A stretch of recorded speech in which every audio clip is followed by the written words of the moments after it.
Hi, everybody. Welcome back to the Feynman Technique. So now that we've developed the Leibniz rule for differentiation under the integral sign, we can apply it to solve this integral right here. All right, so you'll notice that this is an integral with respect to x, and we have these two parameters a and b. So technically, this is a function of a and b. Um, so we're going to solve this using the Leibniz rule for differentiation under the integral sign, which we derived in our last video. So the first step is this. Oh, and by the way, this assumes that a and b are greater than 0. Okay, so our first step is to create a parameter t. And we are going to replace our a with that t. Now, we didn't need to do that. We could have just called this a function of a.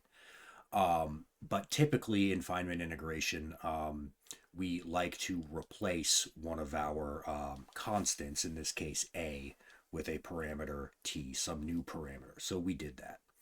All right, and now we notice that if we evaluate our function at the point t is equal to b, you'll notice we'll have e to the negative b minus e to the negative b, which is 0. So the whole integral evaluates to 0 when you evaluate t at the point b.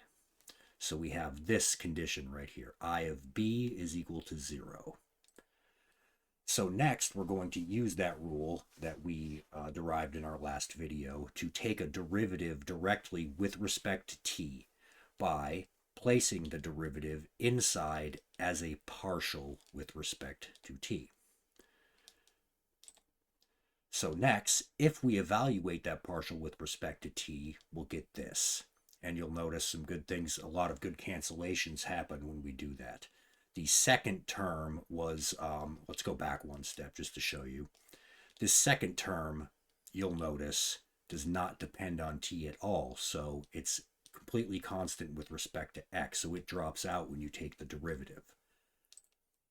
And we'll also recover a factor of negative x by taking the partial with respect to t of this right here. We'll recover a factor of negative x, which will cancel that x. So what we're left with, once we take the partial, is just this integral right here. So this is I prime of t. Now this is an integral we can evaluate, unlike the one we started with.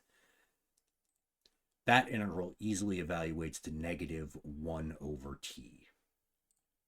So now that we have our I prime of t in a nice form that we can work with, we can integrate back to get I of t. All we do is we integrate our I prime of t to get I of t. And this integral easily evaluates to negative natural log t plus c.